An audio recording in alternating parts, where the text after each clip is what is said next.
قرآن مجید کا 21واں سورہ سورہ انبیاء۔ شروع نام سے اللہ کے جو بڑا مہربان نہایت رحم کرنے والا ہے۔ لوگوں کے لیے حساب کا وقت آ پہنچا ہے اور وہ ابھی غفلت ہی میں پڑے ہوئے ہیں اور کنارہ کشی کیے جا رہے ہیں۔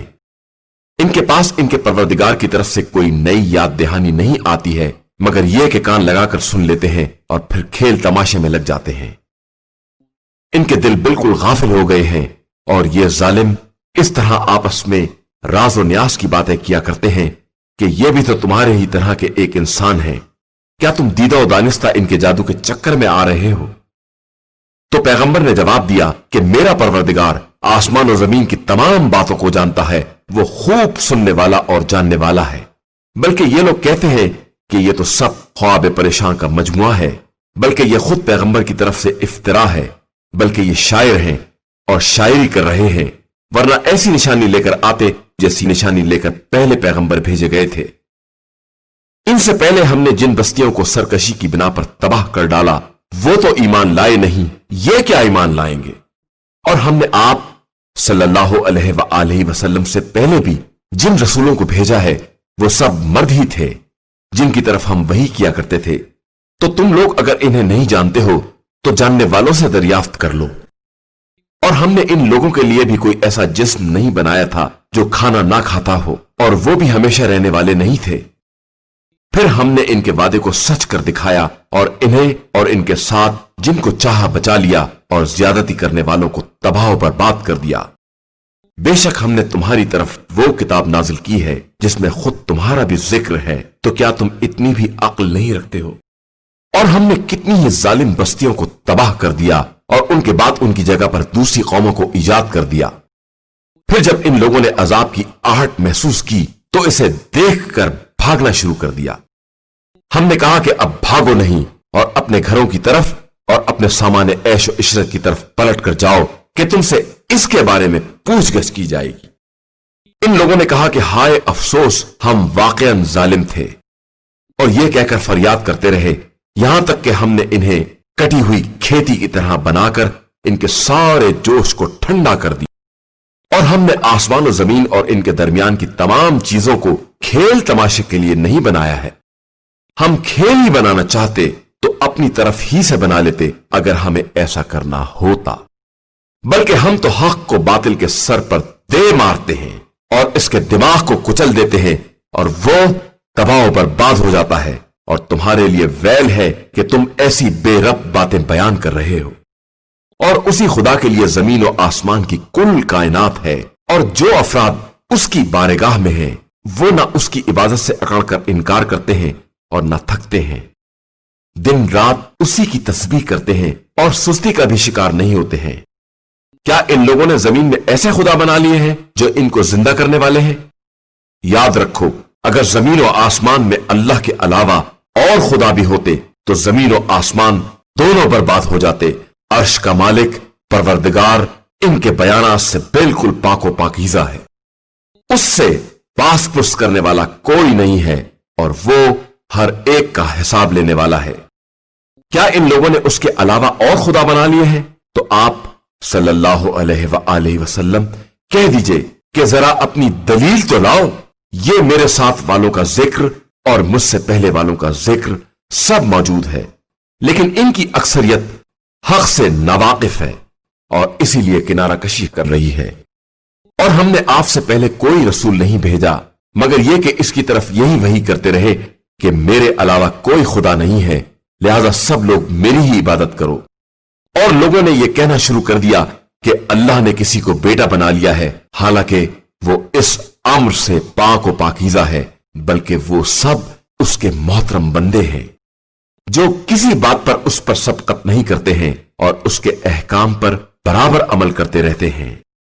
وہ ان کے سامنے اور ان کے پس و پشت کی تمام باتوں کو جانتا ہے، اور فرشتے کسی کی سفارش بھی نہیں کر سکتے مگر یہ کہ خدا اس کو پسند کرے، اور وہ اس کے خوف سے برابر لرزتے رہتے ہیں۔ اور اگر ان میں سے بھی کوئی یہ کہہ دے کہ خدا کے علاوہ میں بھی خدا ہوں تو ہم اس کو بھی جہنم کی سزا دیں گے کہ ہم اسی طرح ظالموں کو سزا دیا کرتے ہیں۔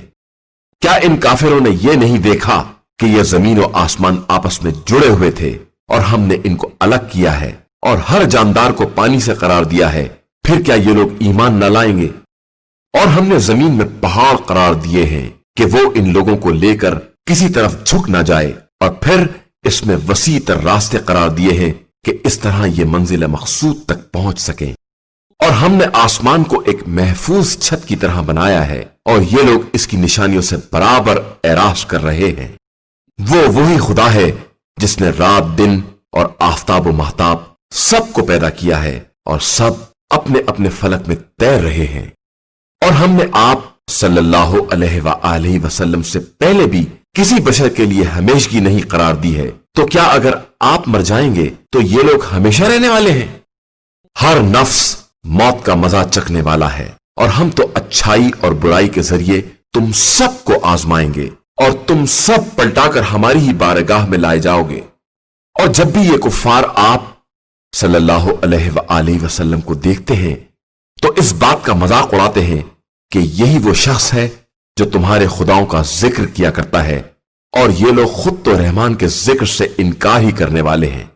انسان کے خمیر میں عجلت شامل ہو گئی ہے، اور عنقریب ہم تمہیں اپنی نشانیاں دکھلائیں گے تو پھر تم لوگ جلدی نہیں کرو گے۔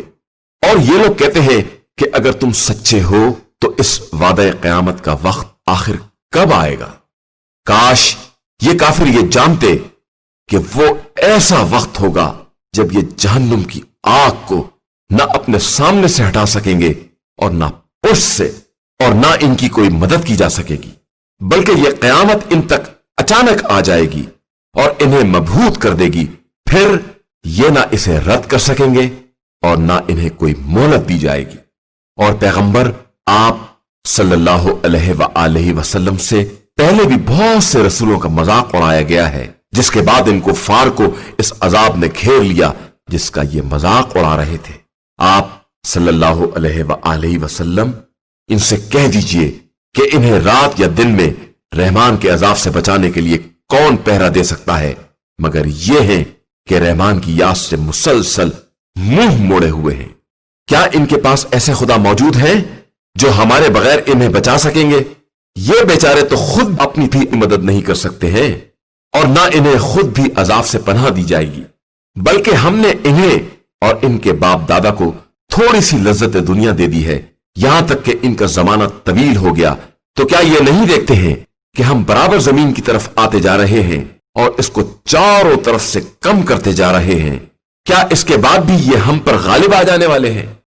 آپ صلی اللہ علیہ وآلہ وسلم کہہ دیجئے کہ میں تم لوگوں کو وحی کے مطابق ڈراتا ہوں، اور بہرے کو جب بھی ڈرایا جاتا ہے وہ آواز کو سنتا ہی نہیں ہے، حالانکہ انہیں عذاب الہی کی ہوا بھی چھو جائے تو کہہ اٹھیں گے کہ افسوس ہم واقعی ظالم تھے۔ اور ہم قیامت کے دن انصاف کی ترازو قائم کریں گے، اور کسی نفس پر ادنا ظلم نہیں کیا جائے گا، اور کسی کا عمل رائی کے دانے کے برابر بھی ہے تو ہم اسے لے آئیں گے، اور ہم سب کا حساب کرنے کے لیے کافی ہیں۔ اور ہم نے موسیٰ اور ہارون کو حق و باطل میں فرق کرنے والی وہ کتاب عطا کی ہے جو ہدایت کی روشنی اور ان صاحبان تقوی کے لیے یاد الہی کا ذریعہ ہے، جو از غیب اپنے پروردگار سے ڈرنے والے ہیں اور قیامت کے خوف سے لرزاں ہیں۔ اور یہ قرآن ایک مبارک ذکر ہے جسے ہم نے نازل کیا ہے، تو کیا تم لوگ اس کا بھی انکار کرنے والے ہو؟ اور ہم نے ابراہیم کو اس سے پہلے ہی عقل سلیم عطا کر دی تھی، اور ہم ان کی حالت سے باخبر تھے۔ جب انہوں نے اپنے مربی باپ اور اپنی قوم سے کہا کہ یہ مورتیاں کیا ہیں جن کے گرد تم حلقہ باندھے ہوئے ہو، ان لوگوں نے کہا کہ ہم نے اپنے باپ دادا کو بھی انہی کی عبادت کرتے ہوئے دیکھا ہے۔ ابراہیم نے کہا کہ یقیناً تم اور تمہارے باپ دادا سب کھلی ہوئی گمراہی میں ہو۔ ان لوگوں نے کہا کہ آپ کوئی حق بات لے آئے ہیں یا خالی کھیل تماشا ہی کرنے والے ہیں؟ ابراہیم نے کہا کہ تمہارا واقعی رب وہی ہے جو آسمان و زمین کا رب ہے، اور اسی نے ان سب کو پیدا کیا ہے، اور میں اسی بات کے گواہوں میں سے ایک گواہ ہوں۔ اور خدا کی قسم میں تمہارے بتوں کے بارے میں تمہارے چلے جانے کے بعد کوئی تدبیر ضرور کروں گا۔ پھر ابراہیم نے ان کے بڑے کے علاوہ سب کو چور چور کر دیا کہ شاید یہ لوگ پلٹ کر اس کے پاس آئیں۔ ان لوگوں نے کہا کہ ہمارے خداؤں کے ساتھ یہ برتاؤ کس نے کیا ہے، وہ یقیناً ظالمین میں سے ہے۔ لوگوں نے بتایا کہ ایک جوان ہے جو ان کا ذکر کیا کرتا ہے اور اسے ابراہیم کہا جاتا ہے۔ ان لوگوں نے کہا کہ اسے لوگوں کے سامنے لے آؤ، شاید لوگ گواہی دے سکیں۔ پھر ان لوگوں نے ابراہیم سے کہا کہ کیا تم نے ہمارے خداؤں کے ساتھ یہ برتاؤ کیا ہے؟ ابراہیم نے کہا کہ یہ ان کے بڑے نے کیا ہے، تم ان سے دریافت کر کے دیکھو اگر یہ بول سکیں۔ اس پر ان لوگوں نے اپنے دلوں کی طرف رجوع کیا اور آپس میں کہنے لگے کہ یقیناً تم ہی لوگ ظالم ہو۔ اس کے بعد ان کے سر شرم سے جھکا دیے گئے اور کہنے لگے، ابراہیم تمہیں تو معلوم ہے کہ یہ بولنے والے نہیں ہیں۔ ابراہیم نے کہا کہ پھر تو خدا کو چھوڑ کر ایسے خداؤں کی عبادت کیوں کرتے ہو جو نہ کوئی فائدہ پہنچا سکتے ہیں اور نہ نقصان؟ حیف ہے تمہارے اوپر اور تمہارے ان خداؤں پر جنہیں تم نے خدائے برحق کو چھوڑ کر اختیار کیا ہے۔ کیا تم اتنا بھی نہیں سمجھتے ہو؟ ان لوگوں نے کہا کہ ابراہیم کو آگ میں جلا دو، اور اگر کچھ کرنا چاہتے ہو تو اس طرح اپنے خداؤں کی مدد کرو۔ تو ہم نے بھی حکم دیا کہ اے آگ ابراہیم کے لیے سرد ہو جا اور سلامتی کا سامان بن جا۔ اور ان لوگوں نے ایک مکر کا ارادہ کیا تھا تو ہم نے بھی انہیں خسارہ والا اور ناکام قرار دے دیا، اور ابراہیم اور لوط کو نجات دلا کر اس سرزمین کی طرف لے آئے جس میں عالمین کے لیے برکت کا سامان موجود تھا۔ اور پھر ابراہیم کو اسحاق اور ان کے بعد یعقوب عطا کیے، اور سب کو صالح اور نیک کردار قرار دیا، اور ہم نے ان سب کو پیشوا قرار دیا جو ہمارے حکم سے ہدایت کرتے تھے اور ان کی طرف کار خیر کرنے، نماز قائم کرنے اور زکوٰۃ ادا کرنے کی وحی کی، اور یہ سب کے سب ہمارے عبادت گزار بندے تھے۔ اور لوط کو یاد کرو جنہیں ہم نے قوت فیصلہ اور علم عطا کیا، اور اس بستی سے نجات دلا دی جو بدکاریوں میں مبتلا تھی، کہ یقیناً یہ لوگ بڑے برے اور فاسق تھے، اور ہم نے انہیں اپنی رحمت میں داخل کر لیا کہ وہ یقیناً ہمارے نیک کردار بندوں میں سے تھے۔ اور نوح کو یاد کرو کہ جب انہوں نے پہلے ہی ہم کو آواز دی اور ہم نے ان کی گزارش قبول کر لی اور انہیں اور ان کے اہل کو بہت بڑے کرب سے نجات دلا دی، اور ان لوگوں کے مقابلے میں ان کی مدد کی جو ہماری آیتوں کی تکذیب کیا کرتے تھے کہ یہ لوگ بہت بری قوم تھے، تو ہم نے ان سب کو غرق کر دیا۔ اور داؤد اور سلیمان کو یاد کرو جب وہ دونوں ایک کھیتی کے بارے میں فیصلہ کر رہے تھے، جب کھیت میں قوم کی بکریاں گھس گئی تھیں اور ہم ان کے فیصلے کو دیکھ رہے تھے۔ پھر ہم نے سلیمان کو صحیح فیصلہ سمجھا دیا، اور ہم نے سب کو قوت فیصلہ اور علم عطا کیا تھا، اور داؤد کے ساتھ پہاڑوں کو مسخر کر دیا تھا کہ وہ تسبیح پروردگار کریں، اور طیور کو بھی مسخر کر دیا تھا، اور ہم ایسے کام کرتے رہتے ہیں۔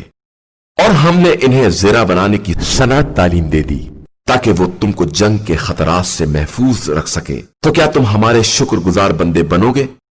اور سلیمان کے لیے تیز و تند ہواؤں کو مسخر کر دیا جو ان کے حکم سے اس سرزمین کی طرف چلتی تھیں جس میں ہم نے برکتیں رکھی تھیں، اور ہم ہر شے کے جاننے والے ہیں۔ اور بعض جنات کو بھی مسخر کر دیا جو سمندر میں غوطے لگایا کرتے تھے اور اس کے علاوہ دوسرے کام بھی انجام دیا کرتے تھے، اور ہم ان سب کے نگہبان تھے۔ اور ایوب کو یاد کرو جب انہوں نے اپنے پروردگار کو پکارا کہ مجھے بیماری نے چھو لیا ہے اور تو بہترین رحم کرنے والا ہے، تو ہم نے ان کی دعا کو قبول کر لیا اور ان کی بیماری کو دور کر دیا، اور انہیں ان کے اہل و عیال دے دیے، اور ویسے ہی اور بھی دے دیے کہ یہ ہماری طرف سے خاص مہربانی تھی، اور یہ عبادت گزار بندوں کے لیے ایک یاد دہانی ہے۔ اور اسماعیل و ادریس و ذوالکفل کو یاد کرو کہ یہ سب صبر کرنے والوں میں سے تھے، اور سب کو ہم نے اپنی رحمت میں داخل کر لیا تھا، اور یقیناً یہ سب ہمارے نیک کردار بندوں میں سے تھے۔ اور یونس کو یاد کرو جب وہ غصے میں آ کر چلے اور یہ خیال کیا کہ ہم ان پر روزی تنگ نہ کریں گے، اور پھر تاریکیوں میں جا کر آواز دی کہ پروردگار تیرے علاوہ کوئی خدا نہیں ہے، تو پاک و بے نیاز ہے، اور میں اپنے نفس پر ظلم کرنے والوں میں سے تھا۔ تو ہم نے ان کی دعا کو قبول کر لیا اور انہیں غم سے نجات دلا دی کہ ہم اسی طرح صاحبان ایمان کو نجات دلاتے رہتے ہیں۔ اور زکریا کو یاد کرو کہ جب انہوں نے اپنے رب کو پکارا